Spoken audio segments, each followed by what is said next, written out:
Billahi ta'ala, the author says, RooH, the soul. It is obligatory to believe in the soul, or the spirit.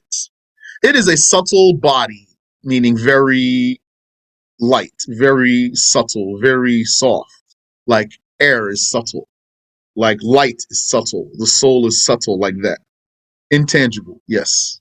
No one knows its reality except Allah.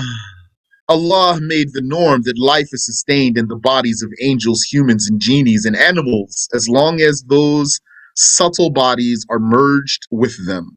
And life will depart them if those subtle bodies depart them.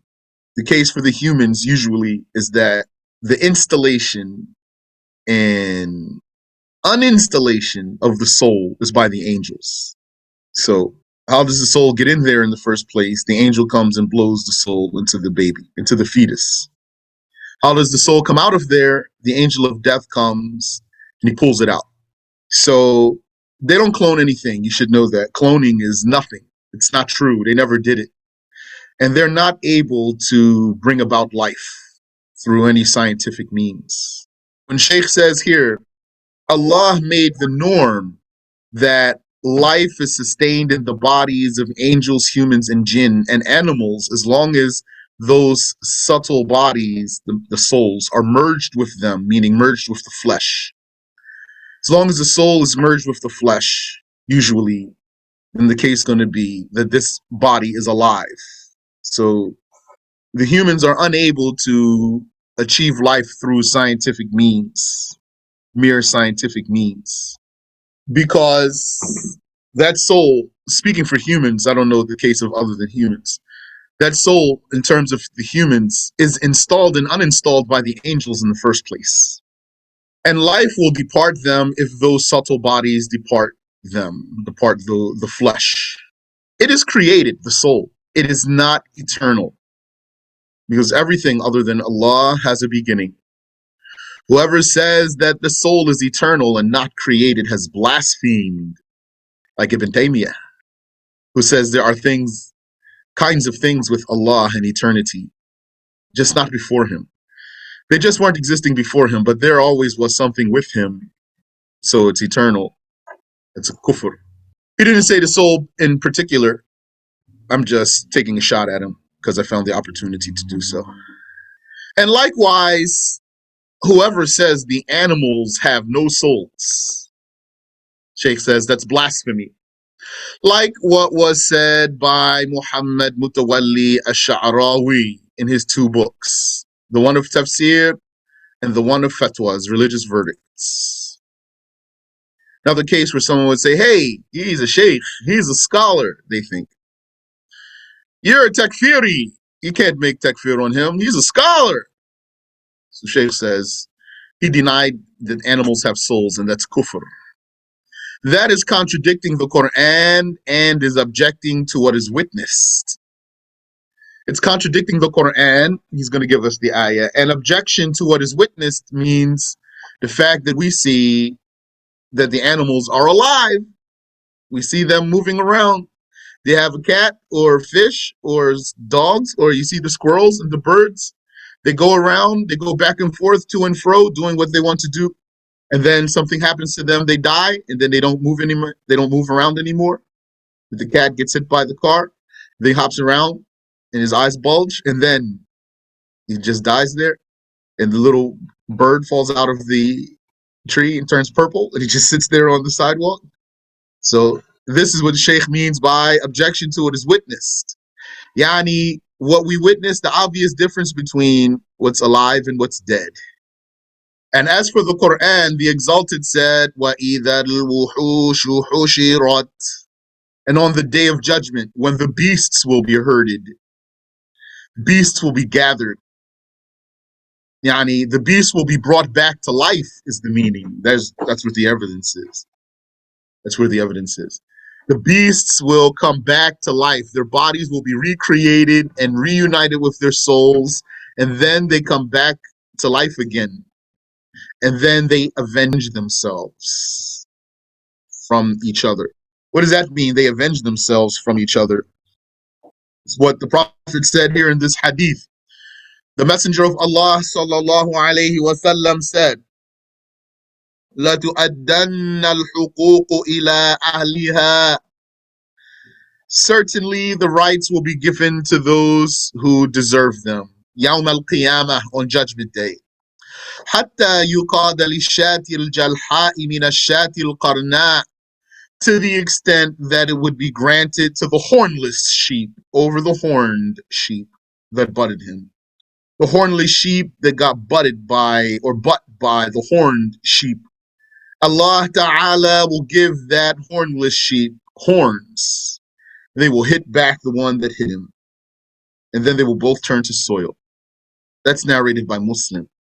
بيان أن رحمة الله شاملة في الدنيا للمؤمنين والكافرين خاصة بالمؤمنين في الآخرة. Clarification that the mercy of Allah is inclusive of the believers and the blasphemers in the earthly life, and specific, special to the believers in the afterlife, meaning only for the believers in the afterlife. Allah the Exalted has mercy on the believers and the blasphemers in the earthly life. His mercy has encompassed all of them. As for the afterlife, His mercy will be specific to the believers. Allah the Exalted has mercy on the believers and the blasphemers in the earthly life. Because doesn't He give us both, believers and non-believers, air to breathe and water to drink and health and knowledge, mind, etc., home, means? That's why the non-Muslim is deluded, because he found the mercy of Allah despite his blasphemy. As for the afterlife, His mercy will be specific to the believers. Allah the Exalted said, وَرَحْمَتِي وَسِعَتْ كُلَّ شَيْءٍ فَسَأَكْتُبُهَا لِلَّذِينَ يَتَّقُونَ. My mercy encompasses everything in the earthly life, and I will reserve it for those who have taqwa in the afterlife. And the taqwa here is avoidance of blasphemy in particular. Avoidance of blasphemy, that's their taqwa. Anyone who avoided blasphemy and died as a believer, then Allah will have mercy on that one in the afterlife. Either Allah will admit that one to paradise without any previous torture, or Allah will torture that one and then admit him to paradise. This ayah has in it the tafsir of the name of Allah, Ar-Rahman. Didn't you learn that Allah's name, Ar-Rahman, means the one who has abundance of mercy for believers and non-believers in the present life, and His mercy is reserved for the believers in the hereafter? That's from here. You find that meaning right here. That meaning we said for that name of Allah wasn't just imagined or conjured. It's here in this ayah. Meaning that in the earthly life, His mercy has encompassed every believer and disbeliever. He says, فَسَأَكْتُبُهَا, I will reserve it, meaning in the afterlife. لِلَّذِينَ يَتَّقُونَ, for those who have taqwa, meaning I will specify it for those who avoided paganism and all the other types of blasphemy. So the taqwa here is avoiding blasphemy. The Exalted also said, وَنَادَى أَصْحَابُ النَّارِ أَصْحَابَ الْجَنَّةِ أَنْ أَفِيضُوا عَلَيْنَا مِنَ الْمَاءِ أَوْ مِمَّا رَزَقَكُمُ اللَّهُ قالوا إن الله حرمهما على الكافرين. The people of hell will call out to the people of paradise. That means they hear each other. Pour some water upon us, or something from what Allah has provided you. They will say, they respond, the people of paradise respond, certainly Allah has made both of them forbidden for the blasphemers. Meaning that Allah makes forbidden for the blasphemers that beneficial sustenance and the quenching water in the afterlife. They will have no relief in the afterlife. Those who die without embracing Islam, They will have no relief from the time they see the angel of death until forever. That is because they neglected the greatest of the rights of Allah, which has no replacement.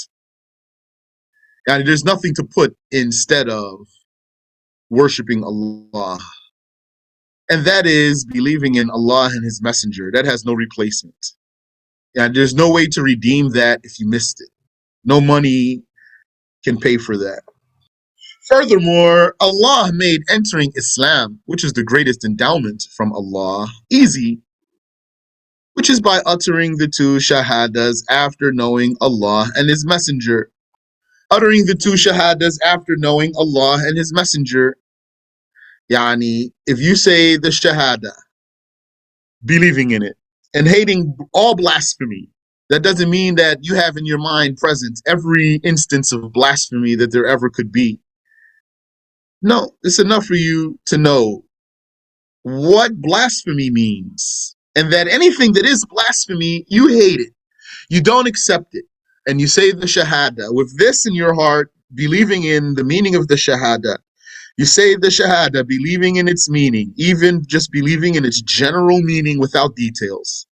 Believing that no one is God but Allah, without anything that contradicts that. And believing that Muhammad is the messenger of Allah, without anything that contradicts that. And you say the shahada with that belief and hating blasphemy, then you are a Muslim. Take that. That should make things easier for you. Allah also made blasphemy easy. One word that is an indication of belittling Allah or His religion would make the speaker exit belief and throw him into blasphemy, which is the worst situation. It is such a bad state that he would be to Allah more insignificant than the vermin and the beasts. Whether he spoke that word seriously, jokingly, or angrily, doesn't matter. He was sane when he said it, and no one forced him to say it, and he knew what it meant, then he blasphemed. This has been explained in the books of fiqh in the reliable madhabs, and they have judged that the one who utters such a word blasphemes. Allah the Exalted said, Inna sharra dawabi inda Allahi alladhina kafaru fahum la yu'minun. Which means, certainly the worst of the beasts to Allah that traverse the face of the earth are those who blaspheme. They are not believers. The worst of beasts to traverse the face of the earth to Allah are those who blaspheme.